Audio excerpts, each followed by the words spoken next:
আসসালামু আলাইকুম। আমরা যারা এসব মুখরোচক খাবার খাই তাদেরকে একটু দেখাই যে কত নোংরা পরিবেশে এসব তৈরি করা হয়। দেখুন ওনার পায়ের অবস্থাটা একটু দেখুন, কত নোংরা। এবং ওই যে ময়দার বস্তা যেটাতে বসে আছে কালো হয়ে গেছে, এই বস্তা থেকে ময়দা খুলে আবার এগুলো দেয়। তার চেয়ে জঘন্য পরিবেশ হলে এই যে দেখেন, একদম ময়লার স্তূপের পাশেই ময়লার গন্ধ আসতেছে, মাছি বসতেছে, তার পাশে ওনাদের চুলা। এই খামিরাগুলো যখন তৈরি করতেছিলাম আমি চোখে দেখছিলাম কী ধরনের যে ময়লা পড়তেছে এখানে। এসে পানি দিয়ে হাত ধুচ্ছে, ওই পানি এখানে দিচ্ছে, আবার পানির মধ্যে বড় বড় আপনার পাতা নাকি পাঠের মতো এরকম। অথচ এখানে দেখেন কত সুন্দর মুখরোচক খাবার, এবং এগুলো মানুষ কিনে কিনে খাচ্ছে।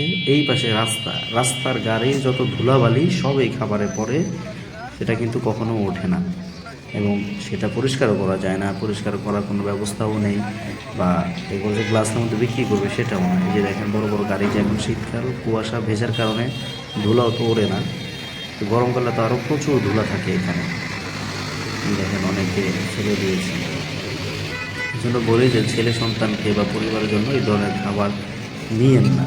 এটা হয়তো খেতে ক্ষণিকের জন্য ভালো, নোংরা তেল, নোংরা পরিবেশ এবং নোংরাভাবে, অস্বাস্থ্যকরভাবে এই ধরনের খাবার এখানে এই দেখেন ময়লার স্তূপের পাশে তৈরি করা হয়। বাংলাদেশে কোনো শৃঙ্খলা এবং ডিসিপ্লিন কিছুই নেই, আর আমরাও অতটা সচেতন না। বাচ্চারা বা ফ্যামিলি যখন যেটা দাবি করে সেটাই তাদের মুখে তুলে দেয়, কখনো ভাবি না যে এটা তার জন্য ভবিষ্যতের জন্য ক্ষতির কারণ। এইভাবে যে কোনো হাত পরিষ্কার নেই, খাবারের তৈরিতে কোনো সচেতনতা নেই।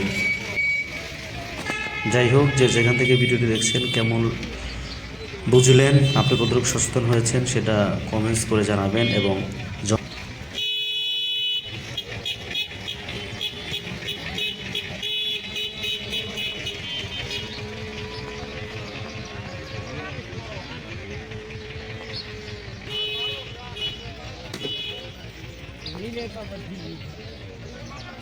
খাদ্য সচেতনতা এবং পরিবেশ রক্ষা করতে ভিডিওটি দ্রুত শেয়ার করুন এবং আমাদের চ্যানেলটি সাবস্ক্রাইব করুন। আল্লাহ হাফেজ।